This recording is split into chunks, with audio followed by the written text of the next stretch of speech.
നിങ്ങളുടെ favourite shows ഇനി ഒരിക്കലും മിസ്സാവില്ല. ഇപ്പോൾ C5 കാണും നിങ്ങളുടെ ഫേവറേറ്റ് ഷോസ് തികച്ചും സൗജന്യമായി. ശാലിനി പേടിക്കണ്ട, കുട്ടികൾക്ക് ആപത്തൊന്നും ഉണ്ടാവില്ല. അന്വേഷണ ചുമതല എനിക്കാ, മനസ്സിലായില്ലേ? എനിക്കറിയാം രഞ്ജനേച്ചി. രഞ്ജനേച്ചി, കാണാതായ രണ്ടാമത്തെ കുട്ടി സത്യാമ്മയുടെ കൊച്ചുമാളാണ്. അത് ആരാണെന്ന് മനസ്സിലായല്ലോ? മനസ്സിലായി. അന്വേഷണ പുരോഗതി ഞാൻ അറിയുന്നത് പോലെ തന്നെ അവരും അറിഞ്ഞിരിക്കണം. അവർക്കൊരു ആശങ്കയ്ക്ക് ഇട കൊടുക്കരുത്.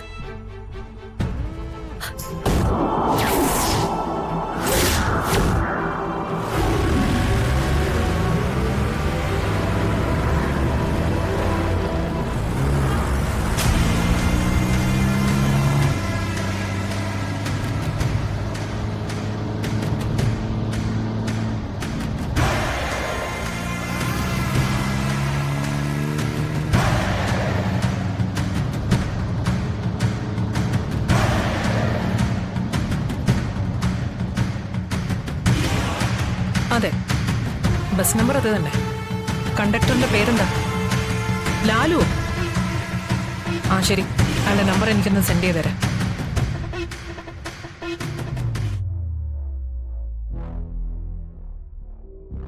രഞ്ജനേച്ചി,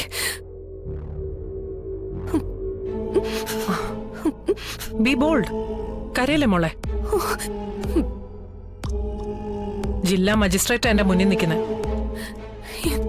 എന്തായി രഞ്ജനേച്ചി? സോഫാർ പാനിക് ആവേണ്ട സിറ്റുവേഷൻ ഒന്നുമില്ല. മീൻപാറയ്ക്കുള്ളൊരു ബസ്സിൽ കുട്ടികൾ കയറിപ്പോയതായിട്ട് CCTV വിഷ്വൽസിൽ വ്യക്തമായിട്ടുണ്ട്. മീൻപാറയിലേക്കോ? Yes Shalini. As you know, ഒരു ഹിൽ സ്റ്റേഷനാണത്. ബസ് മീൻപാറയിലേക്കാണെങ്കിലും കുട്ടികൾ ഇടയ്ക്ക് ഇറങ്ങാനുള്ള സാധ്യത തള്ളിക്കളഞ്ഞിട്ടില്ല. ബസ് ഫോളോ ചെയ്യാൻ പോലീസിന് സന്ദേശം കൈമാറിയിട്ടുണ്ട്. പിന്നെ ഒരു റിസ്ക് ഏരിയ ഉള്ളത് മീൻപാറയിലെ ഫോറസ്റ്റ്. യെസ്, മീൻപാറയിൽ ബസ് ഇറങ്ങിയാലും കുട്ടികൾക്ക് അങ്ങനൊരു ബുദ്ധിമോശം തോന്നാതിരിക്കാൻ നമുക്ക് പ്രാർത്ഥിക്കാം. It's a dangerous place. നരഭോജികളായ കടുവകളും ചോരക്കൊതിയന്മാരായ ഹിംസ ജന്തുക്കളും ഒക്കെ വിഹരിക്കുന്ന സ്ഥലം.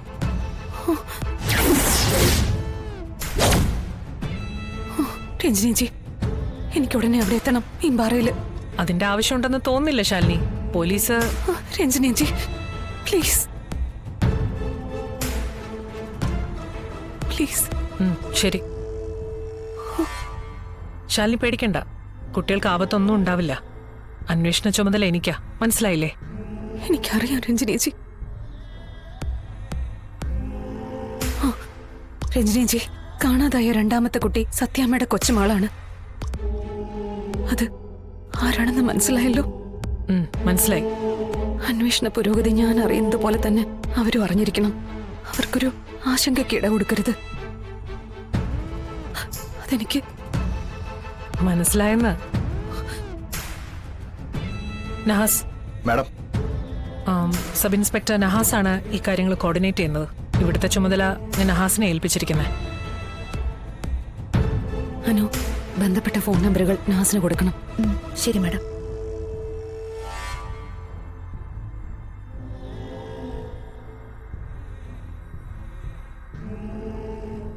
എന്നാ ഞാൻ ഇറങ്ങട്ടെ രഞ്ജനേച്ചി. ശാലിനി,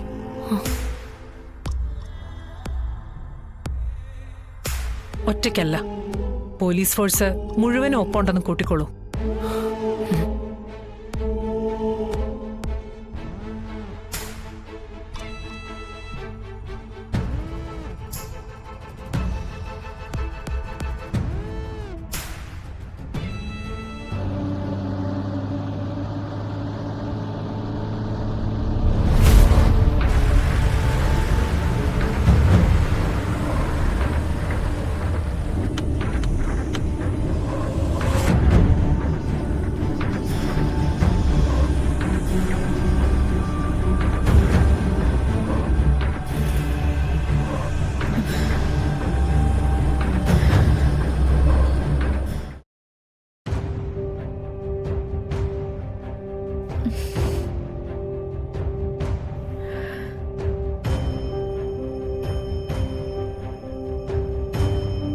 ഈശ്വര.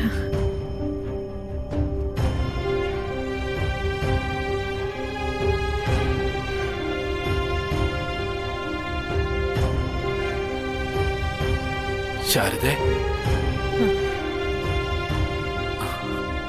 ഇല്ല ഗോപാലേട്ട, അവരാരും വിളിച്ചിട്ടില്ല, ഒന്നും പറഞ്ഞിട്ടുമില്ല. ഗോപാലേട്ടൻ പോയി കിടന്നോ? നല്ല മഴയും തണുപ്പും ഉണ്ട്. പാദത്തിന്റെ ഉപദ്രവം കൂടണ്ട. പ്രായമായി കഴിഞ്ഞ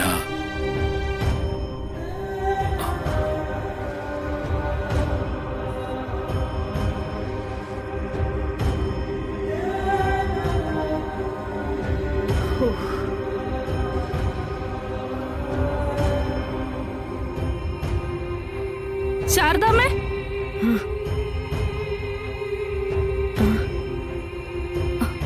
എന്തെങ്കിലും വിവരം കിട്ടിയോ ശാരദാമ്മേ? നിന്നോട് ആരാ പറഞ്ഞേ? ശാലിനി മോളാ പറഞ്ഞത്. തിരിച്ചു വരുന്നത് വരെ ശാരദാമ്മയും ഗോപാലേട്ടനെയും നോക്കിക്കൊള്ളണമെന്ന് പറഞ്ഞു. ഓ, ഈ പാഴ്ജന്മങ്ങളെ എന്തു നോക്കാൻ?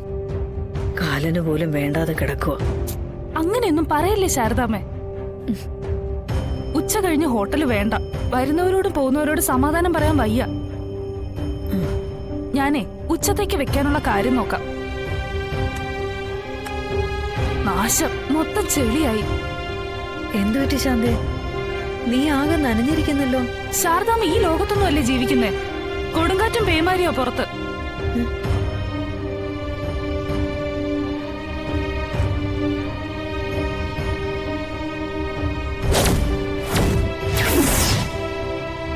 ഭാനുമതി അമ്മ,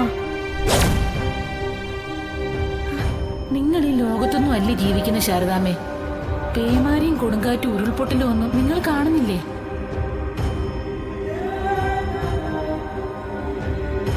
എന്താ ശാരദാമ്മേ? ശാരദാമ്മേ, ശാന്തേ, ശാന്ത, ഭാനുമതി. ഭാനുമതി അമ്മയോ? ശാരദാമ്മ വീണ്ടും സ്വപ്നാടനം തുടങ്ങിയോ?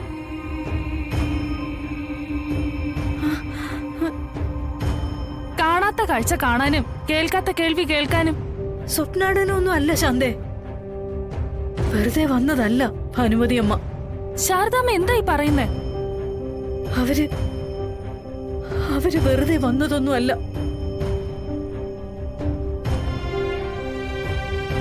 ശാലിനിക്കും ശ്യാമയ്ക്കും ഓരോ കുഞ്ഞുങ്ങളുണ്ടാവില്ല. രണ്ടിലൊരാൾക്കേ സന്താന ഭാഗ്യം ശേഷിക്കൂ. അതാ ദൈവവിധി. എന്തു പറ്റി ശാരദാമ്മേ?